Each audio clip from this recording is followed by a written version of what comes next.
आज जिस शख्सियत से हम आपकी मुलाकात करवाने जा रहे हैं, अब इनके बारे में मैं क्या कहूँ, वो हमअज़हर शख्सियत हैं।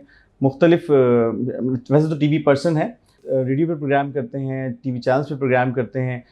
मीडिया ट्रांसमिशन में अगर मैं कहूँ कि सबसे बड़ी ट्रांसमिशन और सबसे ज़्यादा साल रमज़ान ट्रांसमिशन में आपने उन्हें देखा है।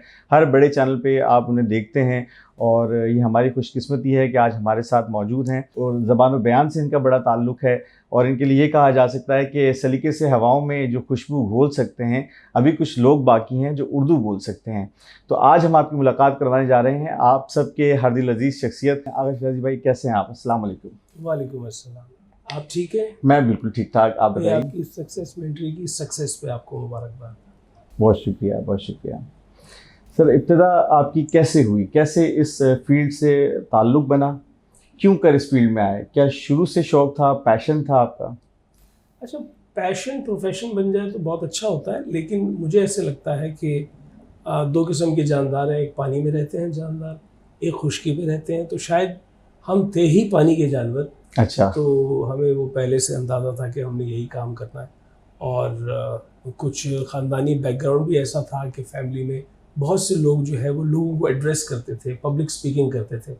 तो पब्लिक स्पीकिंग जो है वो मुझे यहाँ लेकर आई और उसका जीना जो है वो तकरीरी मंजरनामा बना। मेरा स्कूल, कॉलेज, यूनिवर्सिटी जो है वो तकरीरी मंजरनामे ने मुझे तैयार किया। और मैं ये बवांगे दोहल कह सकता हूँ कि आज भी आपकी मीडिया इंडस्ट्री में जो अच्छे बोलने वाले, अच्छे सलीके के एंकर्स हैं, उनकी आबियारी उसी नर्सरी से हुई है जिसे तकरीरी मंजरनामा कहा जाता है। वहीं से पब्लिक स्पीकिंग की जो है वो आपको टिप्स मिलती हैं, आपके अंदर कॉन्फिडेंस पैदा होता है, आपकी अगलात से मुबर्रा जो है वो कंटेंट तैयार होता है, लोग आपकी इस्लाह करते हैं, मुनसफीन बैठकर आपको सुनते हैं। तो मैं समझता हूँ ये एक पूरा प्रोसेस हुआ। हाँ, ये ज़रूर था कि कहीं अपने दिल में ये ख्वाहिश भी थी। सही। और इसी सबब से मैं अक्सर कहा करता हूँ कि आपकी पसंद का काम हो तो आप थकते नहीं। सही है, अपनी पसंद का काम हो तो आप थकते नहीं और आप काम करते हैं, उसमें कामयाबी आपको मिलती है। सर, ये जो ज़बान व बयान का ताल्लुक़ है आपका, ये बड़ा एक मतलब यूँ कहा जाए कि अगर पाकिस्तान में चंद एक शख्सियात ही रह गई जो उर्दू बोल सकती हैं, तो ऐसा ताल्लुक़ आपका कैसे जुड़ा? चूँकि आपकी मादरी ज़बान तो उर्दू नहीं है। अच्छा, अब ऐसा है कि मादरी ज़बान का उर्दू ना होना जो है वो तो अगर सुकम समझ लिया जाए तो शायद बहुत सारे ऐसे लोग जिनको आप उर्दू के हवाले से बहुत नामवर जानते हैं, जैसे ज़िया मुहीउद्दीन साहब, तारिक अज़ीज़ साहब, मुस्तनसर हुसैन तारड़ साहब, ये वो लोग हैं जिनको आप उर्दू के हवाले से बहुत बड़ा नाम जानते हैं, लेकिन ये भी अहले ज़बान नहीं है। तो मैं हमेशा कहता हूँ कि ज़बान के बरतने के लिए अहले ज़बान होना नहीं, ज़बान का अहल होना ज़रूरी है। वाह, क्या जुमला है! ज़बान का अहल। ज़बान के अहल हो जाए तो फिर तो कोई मुज़ायका नहीं। अब देखिए ना, आपके मुल्क में बहुत सारे ऐसे मर्द व ख़वातीन हैं जो ऐसी उम्दा अंग्रेज़ी बोलते हैं कि क्या अंग्रेज़ बोलेगा। क्या बात है, बिल्कुल ऐसा तो है। अब अगर उन्होंने ज़बान को इख्तियार कर लिया है तो वो पूरे पहनावे के साथ, पूरी जो है वो पूरी ताकत और क़ुव्वत के साथ उस ज़बान में दाखिल हो गए। तो मैं समझता हूँ कि ख्वाहिश थी मेरी भी कि मैं अच्छी उर्दू बोलूँ। और मीडियम जो है उर्दू, वो बेसिकली आपकी टेलीविज़न का, आपके स्टेज का, आपके रेडियो का मीडियम है। अगर ये मजबूत नहीं होगा तो फिर मैं अपने प्रोफेशन में कैसे आगे बढ़ पाऊँगा? तो ये थी मेरी मजबूरी। सही है। साथ ही ज़रूरी किस तरह हो गया कि मेरा जो है वो शौक़ ज़ौक़ इसमें बढ़ता चला गया। इतनी खूबसूरत ज़बान है ये, इसमें आप अपने एक्सप्रेशंस बहुत अच्छे से दे सकते हैं, आप अपने जज्बात का इजहार बहुत अच्छे से कर सकते हैं। फिर इसका अदबी हवाला जो है वो इतना वसी है कि आप अपनी बात को बयान करने के लिए शेर का सहारा ले सकते हैं। और उर्दू इंतहाई खूबसूरत ज़बान है। तो पहले मैं इश्क़ उर्दू जो है उसमें मुब्तला हुआ और फिर जो है क्या बात, ये उर्दू का सफ़र शुरू हुआ। उर्दू के सफ़र के साथ साथ ये जो आपका टेलीविज़न का सफ़र स्टार्ट हुआ, ये कैसे हुआ? टेलीविज़न का सफ़र ऐसे है कि जैसे मैंने आपको बताया कि पब्लिक स्पीकिंग से आगाज़ किया। जब पब्लिक स्पीकिंग से आप आगाज़ करते हैं तो लामोहला आप अपने स्कूल और कॉलेज के स्टेज से फिर अगला कदम जो है वो आप बाहर निकालते हैं, जहां आप पब्लिकली लोगों को एड्रेस करते हैं। तो वो जब सिलसिला हुआ तो फिर पहली मरतबा मुझे और मेरे खानवादे को भी ये एहसास हुआ कि इसे टेलीविज़न पे होना चाहिए। तो बैक इन 1993 1993 में मैं पहली दफ़ा पाकिस्तान टेलीविज़न गया और वहाँ जाकर मैंने ऑडिशन दिया और वो ऑडिशन तो एक्टिंग के लिए था। सही है। और वो ऑडिशन मैंने क्लियर भी कर लिया, लेकिन जो मेरा शौक और शौक था वो ये था कि मैं लोगों को एड्रेस करूं। तो फिर मुझे मौका मिला और पाकिस्तान टेलीविजन से एक प्रोग्राम जो आज भी चलता है, उसका नाम है रोशन तारा। रोशन तारा जी, बड़ा मशहूर सिंधी प्रोग्राम है बच्चों का। तो उसमें मैं साथी मेजबान की हैसियत से मैंने आगाज किया। और वो सन कौन सा है? और 1993 थे कितने साल के? अगर इस तरीके से देखेंगे तो फिर वो मेरी उम्र का अंदाजा हो जाएगा, पर 93 काफी है। ये भी सही है। तो सबसे पहला चैनल कौन सा आपने ज्वाइन किया? पाकिस्तान टेलीविजन। पाकिस्तान टेलीविजन मेरी मादर इल्मी, और मैं ये समझता हूँ कि पाकिस्तान में जितने भी लेजेंड्स आज आप गिनते हैं उन सब की आबियारी इस अदारे ने की है। सही है। क्योंकि ये वो अदारा है जिस अदारे में आपको आपकी इस्लाह की जाती है। सही है। देखिए, रेडियो पाकिस्तान से भी ताल्लुक रहा। जी, रेडियो पाकिस्तान। और देखिए, ये वो दो अदारे हैं जिन अदारों से आपको सीख मिलती है, जहाँ आपको सिखाया जाता है, जहाँ आपको बताया जाता है। और आप भी रेडियो के लिए काम करते रहे, रेडियो पाकिस्तान के लिए, तो आपको ये अंदाजा है कि वहाँ का प्रोड्यूसर जो है वो खुद अपनी जात में एक उस्ताद होता है। सही बात। वो आपकी इस्लाह करता है। आज का ज़माना टेलीविज़न पे, स्टेज पे, रेडियो पे, आप कहीं चले जाएं, किसी प्राइवेट अदारे में आपसे काम लिया जाएगा। आपने काम अच्छा किया है तो कहा जाएगा बहुत अच्छा काम है, आपने काम अच्छा नहीं किया तो कहा जाएगा काम में कमज़ोरी है, बस आपकी इस्लाह नहीं की जाएगी। सही। तो मैं समझता हूँ कि पाकिस्तान टेलीविज़न ने, रेडियो पाकिस्तान ने आगा शिराजी और आगा शिराजी जैसे बहुत सारे लोग बनाए। असातिज़ा में आपके कौन कौन है? मेरी खुशनसीबी है और मैं खुदा का लाख लाख शुक्र अदा करता हूँ कि मैंने national academy for the performing arts से नापा से पास आउट हूँ। और वहाँ पर भी और उससे कबल भी मुझे ऐसे उस्ताद मैसर आए कि जिसमें मुझे बहुत फ़ख्र है। ज़िया मोइनुद्दीन साहब, तलत हुसैन साहब, मुनव्वर सईद साहब, मोहम्मद कबीर खान साहब, समीना अहमद साहिबा। यानी ये वो लोग थे कि जिन्होंने ज़बान की चाशनी सिखा दी, बोलने का सलीका बता दिया पॉज कहाँ होगा, स्ट्रेस कहाँ होगा, कहाँ आवाज़ को बढ़ाना है, कहाँ आवाज़ को घटाना है। तो ये मेरी खुशनसीबी थी। हाँ, एकेडमिकली तो मैं नैपा से जो है वो मैंने बहुत कुछ सीखा, लेकिन उससे पहले भी मैं इन्हीं के सामने ज़ानू अदब तय करता रहा। और वो जिस तरह एक दाना का कौल है कि आप एक लफ्ज़ भी किसी से सीखें, एक रास्ते का भी पता आपको मिल जाए तो वो आपका उस्ताद है। तो जा बजा ये पूरा माशरा आपका उस्ताद है। सही है। तो नापा से तो आपने एक्टिंग के हवाले से कोई? जी हाँ, वो एक्टिंग का असल में वहाँ पे दो फैकल्टीज़ हैं। एक फैकल्टी म्यूज़िक की है और एक जो है वो थिएटर की है। तो मैं थिएटर की फैकल्टी में पास आउट हूँ, लेकिन चूँकि थिएटर में हिस्ट्री ऑफ द थिएटर पढ़ाया जाता है, एक्टिंग पढ़ाई जाती है, मोनोलॉग्स करवाए जाते हैं, उसमें इम्प्रोवाइजेशन होती है, तो इन तमाम चीज़ों से आपकी पब्लिक स्पीकिंग को बड़ा फ़ायदा मिलता है। हाँ, अर्चन के मैंने और मेरी एक साथी जो मेरे साथ मेरी क्लास फेलो थी, हमने मिलकर ये दरख्वास्त की थी ज़िया मोइनुद्दीन साहब से, और he was very kind enough कि उन्होंने हमारे लिए एक अलग से क्लास कंडक्ट की थी जो पब्लिक स्पीकिंग की क्लास। क्या बात है, वाह। तो हम ये समझते थे कि हमारा फोकस तो पब्लिक स्पीकिंग है। I am not an actor. मैंने थिएटर में किया है डिप्लोमा, लेकिन I am not an actor, I don't want to be an actor. तो वो मेरी ख्वाहिश तो पब्लिक स्पीकिंग थी, तो वो उस मेजर में भी हमने काम किया। और ज़िया साहब एक अलग दुनिया थे, बिल्कुल, उससे बहुत कुछ मिला। सही बात है। ये जो आप इतने सारे शोज़ करते हैं, लाइव शोज़ करते हैं, मेरा ख्याल है कहूँ बेश 5000 से ज़्यादा आप लाइव शोज़ कर तो इससे भी कहीं ज़्यादा हो गए हैं। बिल्कुल सही। और इसके साथ साथ टीवी चैनल्स पे भी रहते हैं, बड़े मसरूफ़ रहते हैं, बड़ा टाइम नहीं होता। ये तो खुशकिस्मती हमारी कि आज आपके साथ हमारी नशिस्त हो गई। बस मैं ये समझता हूँ कि ये भी तो टेलीविज़न का ही मीडिया, डिजिटल मीडिया है। आप यूट्यूब के ज़रिए लोगों तक बात पहुँचा रहे हैं, तो हम सब इबलाग के लोग हैं। सही है। हम अपनी बात पहुँचाना चाहते हैं और ये हमारी तलब है, ये हमारी ख्वाहिश है कि हमारी बात पहुँच जाए। तो स्टेज का जहाँ तक ताल्लुक है, मुझे लगता है कि स्टेज बहुत ज़्यादा किया है मैंने, और उसकी वजह यह है कि मुझे वहाँ से जो क्विक रिस्पॉन्स मिल जाता है। सही है। वो जो फौरी तौर पे ताली बज जाती है, लाइव ही होते हैं आप सामने, लाफ्टर आ जाता है, वो जो फौरी तौर पे एप्रिसिएशन मिल जाती है, उसका कोई बदल नहीं टेलीविज़न के लिए या डिजिटल के लिए। आज मैं आपके साथ रिकॉर्डिंग पे मौजूद हूँ। सही है। ये रिकॉर्ड होगा, आपके पास जाएगा, एक प्रोसेस से गुजरेगा, फिर आप इसे ऑन एयर करेंगे, फिर लोग इसे देखेंगे। अब उस वक्त अगर किसी ने दाद भी दी तो मैं वहाँ मौजूद नहीं हूँ। सही है। उस दाद को आपने तो मैं वसूल नहीं कर पाया। तो इसी तरीके से जो स्टेज है वो आपको फौरी तौर पे दाद वसूल करने का मौका देता है, तो उसमें मजा आता है, लुत्फ आता है। लाइव शोज की बात हो रही है, तो लाइव शोज में जैसे आप लाइव शोज करते हैं, जैसे किसी को अनाउंस किया, किसी पर्सनालिटी को, उसने आगे परफॉर्म किया और आप बैक स्टेज पर थे, क्योंकि आपके सामने तो बैक स्टेज होता है, तो ऐसी कोई बात जो पीछे चल रही होती है वो ऑडियंस तक नहीं पहुंचती। वो अगर मैंने सब बता दिया तो आपका यूट्यूब चैनल बैन हो जाएगा। ऐसी बहुत सी बातें हैं, ऐसी कोई एक बात, ऐसी बहुत सी बातें मजे की बात, मतलब अगर लतीफ पैराए में कहा जाए तो आप इस तरह समझ लें कि ऐसी एक छोटी सी बात आपको बता देता हूँ कि एक बड़ी हमारी मशहूर फीमेल आर्टिस्ट है, आजकल तो वो नहीं गा रही, लेकिन उनका बड़ा शोहरा था, मतलब पाकिस्तान भर में जहाँ कहीं वो जाती थी तो बड़ा उनको कल्चरल उनकी परफॉर्मेंस होती थी। सही है। और इशारा भी दे देता हूँ, सिंध से उनका ताल्लुक था। तो अब होता ये था कि उनके हस्बैंड उनके साथ होते थे। अच्छा अब उनके हस्बैंड थे वो as being a host, as being organiser, लोगों को ना पेन करते थे कि जल्दी से एंट्री करवा।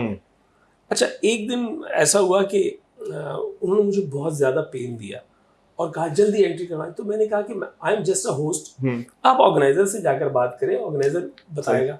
जब बहुत ज़्यादा पेन दिया और वो फिर ऑर्गेनाइजर ने भी कह दिया, मैंने अनाउंस कर दिया। अच्छा इत्तेफाक ये था कि उनका हमेशा से ये तरीका था कि वो ना रिकॉर्डेड सॉन्ग पे लिपसिंग करती थी। अच्छा, लाइव नहीं गाती। ठीक है।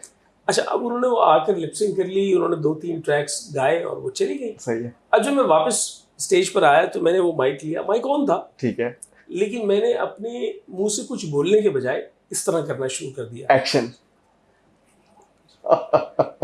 तो वो जो साउंड वाला था वो परेशान हो गया, वो जल्दी से अपने साउंड को चेक करने लग गया, सारी टीम परेशान हो गई कि कहीं कोई टेक्निकल मसला आ गया। टेक्निकल मसला आ गया, तमाम ऑडियंस भी। तो मैंने फिर अचानक से हेलो किया और मैंने कहा कि भाई माइक ऑन कर दो, आर्टिस्ट चली गई। तो ये कभी कभी इस तरीके से रिप्लाई दिए जाते हैं, और जो कुछ बैक स्टेज हो रहा होता है वो सब कुछ अगर इकट्ठा करके कभी मैं बयान कर दूं, बल्कि मैं आपको ये मौका देता हूं कि जब कभी आप कहेंगे तो मैं आपको बैक स्टेज स्टोरीज दूंगा जिसमें भला भला की चीज़ें होंगी। मिसाल के तौर पे एक दफ़ा हमारे साथ ऐसा हुआ कि एक इवेंट जो था, उस इवेंट के दौरान वो एक थिएटर था और मैं उसको होस्ट कर रहा था और उसका वॉइस ओवर भी दे रहा था। उस थिएटर के दौरान जो हमारी मेन लीडिंग फीमेल आर्टिस्ट थी वो किसी वजह से हमारे डायरेक्टर से नाराज़ हो गई। सही है। और उसने काम करने से इनकार कर दिया। ठीक है। तो वो हम एंटी नारकोटिक्स फोर्स के लिए एक ड्रामा कर रहे थे। सही है। इस ड्रामे का नाम था मीठा जहर। तो हम बड़े परेशान हो गए कि अब क्या करेंगे। सही है। तो जो एंटी नारकोटिक्स फोर्स के डीजी थे वो विजिट करने के लिए बैक स्टेज आ गए। ठीक है। शो चल रहा था। सही है। तो उन्होंने मुझे देखा तो उन्होंने कहा कि आप परेशान लग रहे। मैंने कहा जी वो हमारी जो मेन आर्टिस्ट है उन्होंने थोड़ा सा कोई प्रॉब्लम कर दिया। तो उन्होंने एक जुमला दिया मुझे जो मैं समझता हूँ कि ब्रिगेडियर जावेद का वो जुमला मुझे याद रहा। उन्होंने कहा I am a soldier, I can not tell you कि व्हाट टू डू, ये तो आपका शोबा है, मैं तो सोल्जर हूँ। सही है। लेकिन जब मैं महाजे जंग पे होता हूँ तो मैं खून के आखिरी कतरे तक लड़ता हूँ। क्या बात, वाह। तो मोटिवेशन का जुमला। हाँ, ये मेरे लिए ऐसी बात थी कि यानी गोया ये मेरा भी महाजे जंग है। सही है। तो ऐसी बहुत सारी सिचुएशन आ जाती हैं और हम उन सिचुएशंस को क्रॉस करके गुजर जाते हैं और इवन अल्हम्दुलिल्लाह सामने ऑडियंस को पता भी नहीं चलता कि ये हुआ क्या था इसमें चेंज क्या आ गया।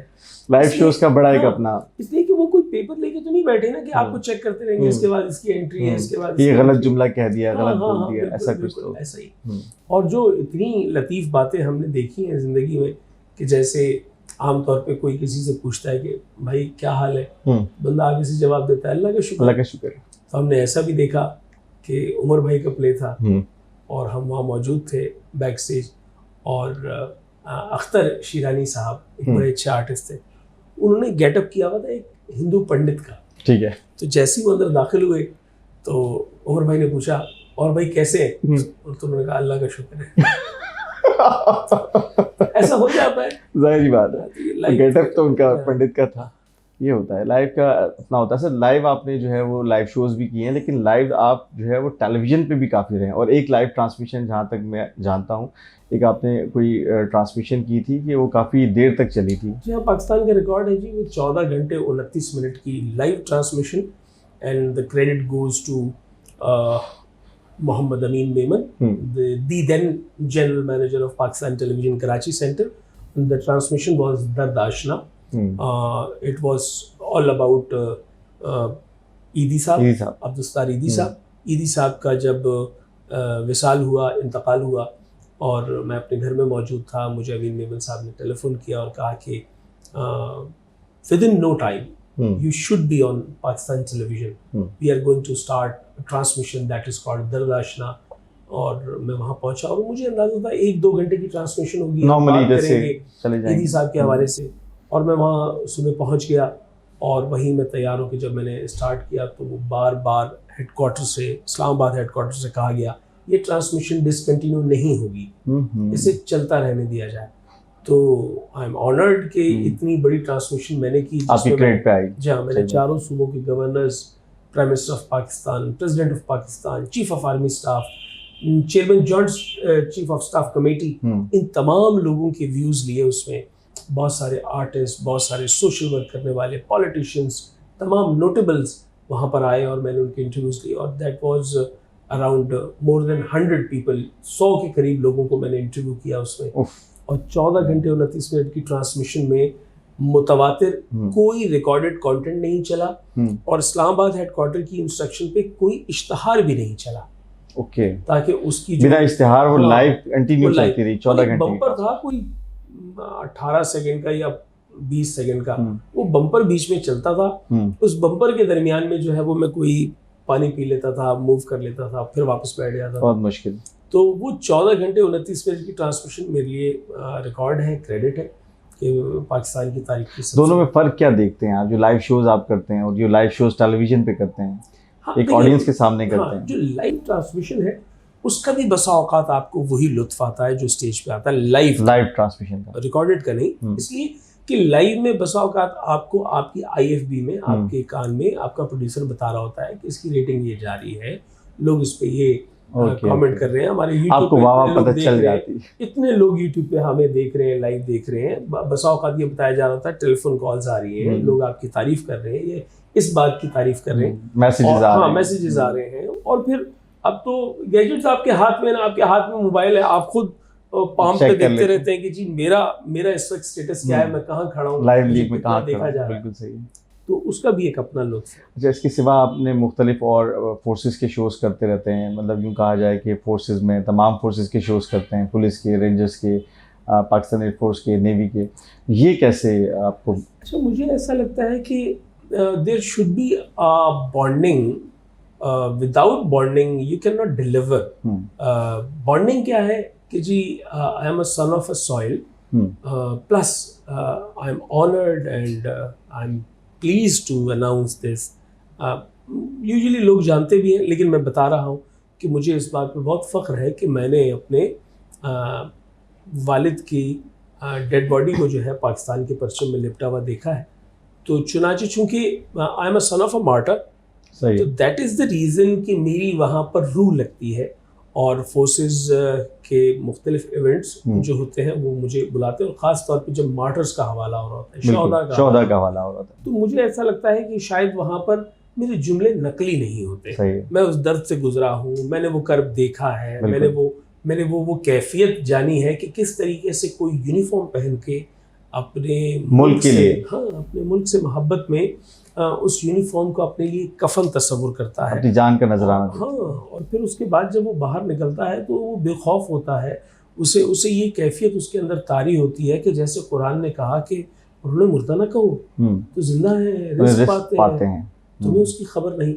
तो वो जो राह खुदा में हमारा यूनिफॉर्म पर्सन अपनी यूनिफॉर्म को कफन बनाए खड़ा है, उसके लिए मैं हमेशा आमादा और तैयार रहता हूँ। वो शोज ज़्यादा मेरे क्रेडिट पे है, बिल्कुल, और उसकी वजह जो है वो मेरी पर्सनल बॉन्डिंग है। और वो जो नेशनल पुलिस फोरम का जो हवाला है वो भी शायद इसी वजह से, नेशनल पुलिस फोरम जो है उसका क़याम बहुत सारे पुलिस के शहदा की फैमिलीज़ के जो साथी थे उनके हमरा हमने किया, और ये एक ऐसा अदारा बना जो पिछले 3 बरस से काम कर रहा है, और ये अपनी हैसियत में एक यूनिक अदारा है। यानी पाकिस्तान में पुलिस जो है वो प्रोविंशियल सब्जेक्ट है, ठीक है, 18th अमेंडमेंट के बाद, 18वीं तरमीम के बाद ये एक प्रोविंशियल सब्जेक्ट है। लेकिन हमने उसको नेशनल सतह पे इस तरह देखा कि जितनी पुलिसिंग है, whether it is excise police, motorway police, railway police और आपकी प्रोविंशियल जितनी पुलिस है या फिर आपकी पैरामिलिट्री फोर्सेस हैं जिसके अंदर रेंजर्स भी है, एफसी भी है,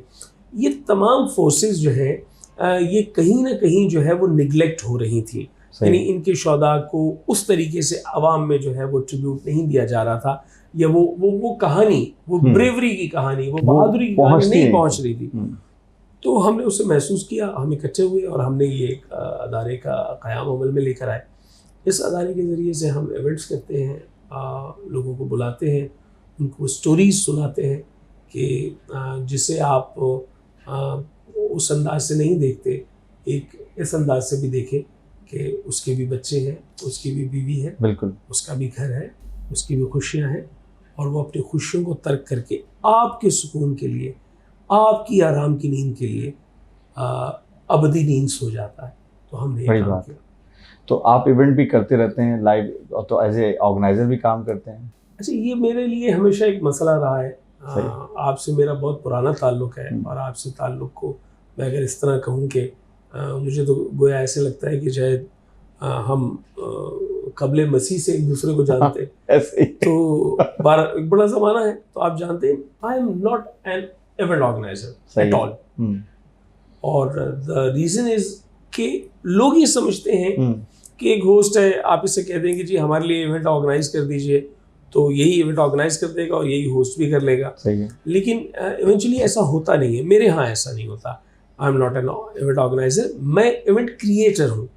मैं इवेंट क्रिएट करता हूँ, आप उसके गवाह हैं, लेकिन मैं कैमरे के जरिए लोगों को बताना चाहता हूँ कि मैं इवेंट क्रिएट करता हूँ। और इवेंट क्रिएट करने से मुराद ये है कि मैं उस एक मखसूस तारीख पे किसी नेशनल या इंटरनेशनल डे को ऑब्जर्व करने के लिए एक दिन पे क्या इवेंट होना चाहिए उसकी तरतीब बनाता हूँ, उसे एक बाकायदा रजिस्ट्रेशन के प्रोसेस से गुजारता हूँ, और फिर उस इवेंट को क्रिएट करके साल ब साल कैलेंडर के तौर पे करता चला जाता हूँ। सही है। तो this is something very different from event organising. सही है। यानी अब आप अगर मुझे इवेंट ऑर्गेनाइजर कहेंगे तो हो सकता है आपकी यूट्यूब की ये वीडियो देखने के बाद लोग कहेंगे हमारी शादी का इवेंट है वो भी करवा दें। ये तो बड़ा अजीब। हाँ, तो जर्नलिज्म का हवाला रहा आपका मुख्तलिफ चैनल्स के साथ, पहले भी रहे, अखबारात में। मैं ये समझता हूँ कि जर्नलिज्म का हवाला क्या रहा कि once a journalist always journalist. और आपका अपना अखबार भी है? जी, मैं एक पर्चा निकाल रहा हूँ, और वो मेरा रब्त और ताल्लुक़ है उस कागज़ से, उस किरतास से, उस कलम से जिससे अपनी बुनियाद मैंने जोड़ी है, तैयार की है।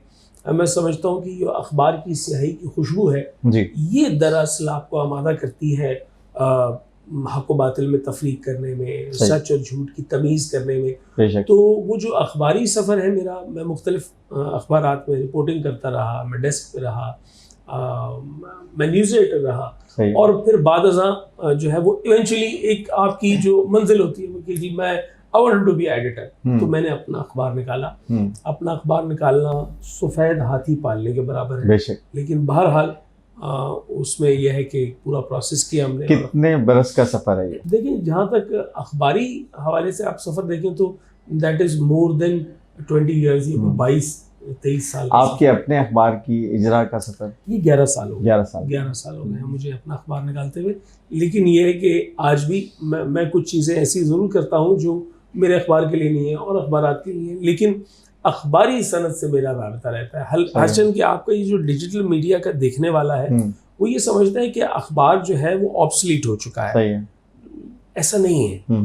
आप मेरे साथ इंटरनेशनली आपका मेरे साथ सफर रहा, आप मेरे साथ बाहर गए और आपने टर्की में, रशिया में मेरे साथ सफर किया, तो आपको इस बात का अच्छे से अंदाजा है कि वहां पर जहाँ बजा आपको अखबार और मैगजीन पढ़ते हुए लोग नजर आए। वो क्या है? और मैं जब बाहर जाता हूँ और मैं देखता हूँ तो मुझे इस बात का एहसास होता है कि this is the basic information tool.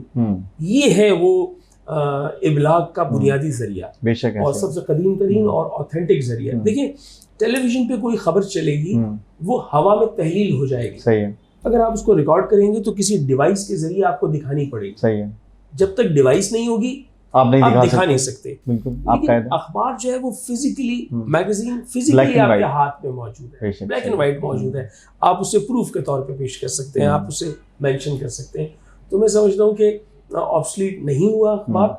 आज भी सीरियस लोग अखबार पढ़ रहे हैं। आपके अखबार का नाम अपना कराची है, तो अपना कराची के नाम से आप एक शो जो आप क्रिएट करते हैं, अपना कराची अवार्ड्स, तो जी। ये कब से स्टार्ट हुआ? ये सबसे पहले तो इस बात का शुक्रिया, आपने क्रिएट कह दिया, क्योंकि आपने अभी organize इस्लाह नहीं कर कहा। दी। तो ये एक साल ब साल हमारा सफ़र है जो पिछले 5 बरस से जारी है। इसमें हमने जो है वो शहर की मुख्तलिफ शख्सियात, चूँकि हमारा सब्जेक्ट कराची है तो शहर की मुख्तलिफ ऐसी नाबग़ा रोज़गार शख्सियात, out of the box personalities from all walks of the life हम लेते हैं, उनको अवार्ड करते हैं। एक ज्यूरी हमने बना रखी है, उस ज्यूरी में 48 जजेस हैं, वो फैसला करते हैं, फिर हम उन्हें अवार्ड करते हैं। ये अवार्ड जो है वो दरअसल अप्रिसिएशन है, और आपके माशरे में अप्रिसिएशन की बहुत कमी है। सही। लोग एक दूसरे की तारीफ़ करने में कंजूसी कर रहे हैं। सही। जिससे आप समझ लें कि एक बहुत बड़ा खला पैदा हो रहा है। लोगों अच्छे काम करने वालों का अगर आप अच्छे से तारीफ़ नहीं करेंगे तो वो अच्छा काम करना छोड़ देंगे। सही है। क्योंकि वो कहेंगे इसमें तो कोई फ़र्क ही नहीं आ रहा। बेशक ऐसे ही है। जो अच्छा नहीं कर रहा उसकी भी तारीफ़ नहीं हो रही, जो अच्छा कर रहा है उसकी भी तारीफ़ नहीं हो रही। तो अच्छा काम करने वाले की तारीफ़ होनी चाहिए। हाँ, तो चुनाचे हम तारीफ़ करते हैं और एक अवार्ड सेरेमनी मुनाकिद करते हैं हर साल, और आप उसका खुद हिस्सा होते हैं। बिल्कुल, मैं हिस्सा होता हूँ। बिल्कुल ऐसे ही है। और जो मैंने देखा अब तक के जितने अवार्ड शोज होते हैं, कराची की सतह का सबसे बड़ा अवार्ड शो कहा जा सकता है। अल्हम्दुलिल्लाह, इसमें कोई शुबा नहीं है और हमें इस बात पे बहुत फ़ख्र है। और दूसरी बात ये भी थी कि ये अवार्ड शो करने की जो वजह थी वो क्या थी। देखिए, ऑस्कर जो है वो दुनिया का एक बहुत बड़ा अवार्ड है, और उसके पीछे भी मैगजीन है। पाकिस्तान का फिल्म टेलीविज़न का सबसे बड़ा अवार्ड जो अब नहीं हो रहा, शूमिया किस्मत, लेकिन निगार अवार्ड, जी, उसके पीछे भी एक अखबार है। सही है। इसी तरीके से अगर आप देखें तो हिंदुस्तान में जी सिनेमा अवार्ड्स, आईफा अवार्ड्स, इन तमाम अवार्ड्स के पीछे भी कोई टेलीविज़न अदारा खड़ा है, कोई अखबार, कोई मैगजीन खड़ा है। तो बेसिकली इबलाग के टूल के ज़रिए से आप किसी की अप्रिसिएशन कर सकते हैं। चुनाचे अपना कराची अखबार की जानिब से अपना कराची अवार्ड का इजरा किया गया, और हम बहुत फ़ख्र से ये कहते हैं कि हमने अपने हिस्से का दीप जलाया है, अपने हिस्से की जिम्मेदारी पूरी की है, और हमने चीख कर काबिल लोगों का नाम पुकारा है। बेशक सही है। और इसके सिवा आपकी और क्या एक्टिविटीज़ रहती हैं? इसी तरह जिस तरह आपने कहा कि इवेंट क्रिएशन है, तो हम इवेंट क्रिएट करते हैं। एक हमारा सालाना इवेंट है, that is called national women's festival, और जो ख़वातीन के हवाले से मार्च के महीने में पहले हफ्ते में होता है, और ये जिस अदारे के तहत होता है वो नेशनल वुमेंस क्लब है।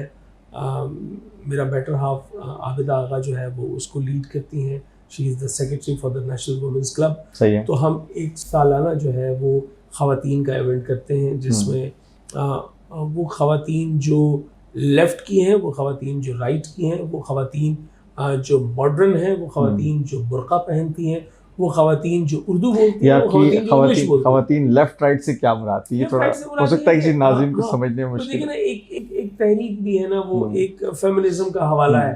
तो जो फेमिनिज्म के हवाले से अपने आप को फेमिनिस्ट ख़वातीन कहती हैं, या जो उस अंदाज से वोकल नहीं होती या इतनी आवाज़ बुलंद नहीं करती, तो हमारे पास कोई डिस्क्रिमिनेशन नहीं है। Every woman can attend that session, और वो पाकिस्तान की औरत का फेस्टिवल है, उसमें किसी किस्म की तखसीस नहीं है। सही है। और इसके अलावा आप कौन से इवेंट्स होते हैं? इसके अलावा हमारा एक इवेंट और है जो हम सालाना बुनियादों पे करते हैं, और उसके छोटे बहुत सारे इवेंट्स हैं। वो हमारा अदारा है national assembly of Pakistan for youth. ये एक यूथ बेस्ड अदारा है। उसमें हम कैंपेन्स करते हैं, हम मेडिकल कैंप्स लगाते हैं, हम उसके ज़रिए से यूथ को मोटिवेशन देते हैं, हम तकरीरी मुकाबलों का इनेकाद करते हैं, हम डिबेट कॉम्पिटिशन्स रखते हैं, हम जो है वो मन करवाते हैं, मॉडल यूनाइटेड नेशंस करवाते हैं, हम नैब के ज़रिए यूनिवर्सिटीज़ और कॉलेजेस में जाकर बहुत सारे ऐसे सेशंस जो उनके हम निसाबी यानी को करिकुलम एक्टिविटीज़ में उनको सपोर्टिव होते हैं वो करते हैं। और साथ ही साथ हम यूथ के लिए जो है वो स्पोर्ट्स एक्टिविटी करते हैं, वो हम अपने कराची के प्लेटफॉर्म से भी करते हैं और यहाँ से भी करते हैं। और स्पोर्ट्स में तकरीबन 48 स्पोर्ट्स हैं जिसको हमने ग्रास रूट लेवल पे जाकर प्ले करवाया है। कराची की मुख्तलिफ टीम्स हमने रजिस्टर करवा रखी हैं और उनके माबैन हम मैचेस करवाते हैं और वो जो रॉ टैलेंट है उसको सामने लेकर आते हैं। ये जो डिबेट के आप मुख्तलिफ ज्यूरी के अंदर, मुख्तलिफ प्रोग्राम्स के अंदर आप जो है एज ए जो है ज्यूरी में बैठते हैं और मनसब की हैसियत से बैठते हैं, तो ये हवाला जो है आपका कितने साल से चल रहा है? देखिए, बहैसियत मुकर्रर यानी जो एक स्पीकर होता है वो अपनी एक ख़ास हद को जाकर ना रिटायरमेंट लेता है। ठीक है। मिसाल के तौर पर एक 19 बरस का बच्चा या बच्ची है और उसने जो है वो मास्टर्स में है और वो कहता है कि मैं रिटायरमेंट लेता हूँ, I am not going to speak more, यानी मैं एज अ कंटेस्टेंट किसी मुकाबले में अब नहीं जाऊँगा कि मैंने मुकाबले भी जीत लिए, मैंने अपने आप को स्पीकर भी साबित कर दिया। तो फिर पैरेलल उसका दूसरा करियर शुरू हो जाता है, वो होता है जजमेंट का। ठीक है। फिर वो मुंसिफ बन जाता है। सही है। वो और लोगों के लिए आपको मुख्तलिफ बड़े चैनल्स में बुलाया जाता है। जी जी, अल्हम्दुलिल्लाह बहैसियत मुंसिफ भी मुझे जो है वो तकरीबन 1 दहाई से ज़्यादा अरसा हो गया है मुख्तलिफ चैनल्स पे और मुकाबलों में बैठते हुए। और अब चूँकि ज़ाहिर बात है अब मैं कंटेस्टेंट के तौर पे तो जा नहीं सकता। इस तकरीरी मुकाबले के हवाले से मुख्तलिफ सोसाइटीज़ बनी हुई हैं, डिबेट सोसाइटीज़ बनी हुई हैं, इसको लेकर के सवाल आपसे ये मेरा है कि क्या आपने कभी ऐसा नहीं सोचा कि इसकी कोई ज़रूरत है और किसी ऐसे इदारे की जो तकरीरी मुकाबले के लिए उन डिबेटर्स को तैयार कर सकें? देखिए, 2 चीज़ें हैं। एक तो तैयार लफ्ज़ जो है ना ये खाने के लिए बहुत सूट करता है। आप खाना तैयार करें और खा लीजिए, ठीक है। लेकिन किसी पर्सनैलिटी को आप कैसे तैयार कर सकते हैं? वो जो कुछ है वो है, आप उसे पॉलिश कर सकते हैं। सही है। तो अदारे पॉलिश करने के लिए होते हैं रॉ टैलेंट को, जैसे मैंने अभी कहा, लेकिन किसी नॉन टैलेंटेड को टैलेंटेड नहीं बना सकते। ठीक है। लेकिन जहाँ कहीं भी डिबेट के लिए काम किया जा रहा है वो काबिल सताइश है। आप उससे मुतमईन हैं? मैं उन तमाम अदारों से 100% मुतमईन तो नहीं हूँ, लेकिन ये ज़रूर कहता हूँ कि ऐसा होता रहना चाहिए, ऐसा ये सिलसिला रुकना नहीं चाहिए। जहाँ जहाँ डिबेट के लिए काम किया जा रहा है, पब्लिक स्पीकिंग के लिए काम किया जा रहा है, लेकिन जिस तरह बेहतरी की गुंजाइश बाकी है उसमें बहुत बेहतरी की गुंजाइश है। आप एक मेज़बान को, आपकी निगाह में एक मेज़बान का कोई फार्मूला, कोई कुल्लिया क्या है कि अगर कोई एज ए होस्ट किसी नौजवान कोई होस्टिंग के कैरियर को आगे बढ़ाना चाहे, आना चाहे, तो वो क्या करे? देखिए, सबसे पहले तो सब्र करे। ठीक है। सब्र करे, सामने वाले की बात सुने। ठीक है। अगर उसके अंदर सब्र नहीं है, वो उतावला है और बेसब्रा है, तो फिर वो मेज़बान नहीं बन सकता। इसलिए कि मेज़बान का काम साइल वाला काम है, सवाल पूछने वाला। फिर वो जवाब के लिए इत्मीनान से बैठे और उसे सुने। ठीक है। ये तो एक बुनियादी बात है। दूसरी बुनियादी बात ये है कि मेज़बान को अंग्रेज़ी में एंकर कहा जाता है। एंकर जो है वो उर्दू में लंगर को कहा जाता है, जिससे पानी का जहाज़ किसी बंदरगाह से जोड़ा जाता है। ठीक है। अब आप अगर हजम के एतबार से, साइज़ के एतबार से सोचें कि पानी का जहाज़ कितना बड़ा होता है और लंगर कितना छोटा होता है और बंदरगाह कितनी बड़ी होती है, ठीक है, तो बंदरगाह सबसे बड़ी है, फिर उसके बाद पानी का जहाज़ है और आखिर में सबसे छोटा लंगर है, यानी एंकर है। तो बंदरगाह है आपका इवेंट, ठीक है, आपका प्रोग्राम, सही है, और वो जो पानी का जहाज है वो आपका मेहमान है, वो आपका आर्टिस्ट, आपका परफॉर्मर है, ठीक है। और एंकर जितने साइज में उसके सामने है, सही है, उसको उतना ही बोलना चाहिए, ठीक है, उससे ज्यादा नहीं बोलना चाहिए, सही है, वरना वो सकील हो जाएगा। वरना आमतौर पे हमने देखा है कि एक सेशन है, उसके अंदर एक कॉम्पेयर साहब मौजूद हैं और 10 तकरीरें करनी है लोगों ने, और हर तकरीर के बाद उनकी तकरीर हो रही है कॉम्पेयर साहब की। कॉम्पेयर साहब खुद आके तकरीर कर रहे हैं, 10 तकरीरें तो वो खुद करते हैं। तो ये बिल्कुल नहीं होना चाहिए। फिर उसके बाद ये है कि एक होस्ट को खुश इल्हान होने के साथ साथ खुश लिबास होना चाहिए, ठीक है, और उसे ऐसा होना चाहिए कि सामने बैठा हुआ एक लम्हे के लिए ये सोचे कि ये हमसे बेहतर और हमसे मुख्तलिफ है। अगर वो ये समझे कि ये बोलता भी मेरी तरह है, कपड़े भी इसने मेरी तरह पहने हैं, तो ये क्यों खड़ा हुआ है, मैं खड़ा हो जाऊंगा। ठीक है, तो ये फर्क रहना चाहिए। बहुत शुक्रिया, बहुत शुक्रिया। आखिर में इस उम्मीद के साथ कि आप रखेंगे अपना बहुत ख्याल, अपने मेज़बान वज़न पर जावेद को दीजिए इजाज़त। अल्लाह हाफ़िज़, अल्लाह निगहबान।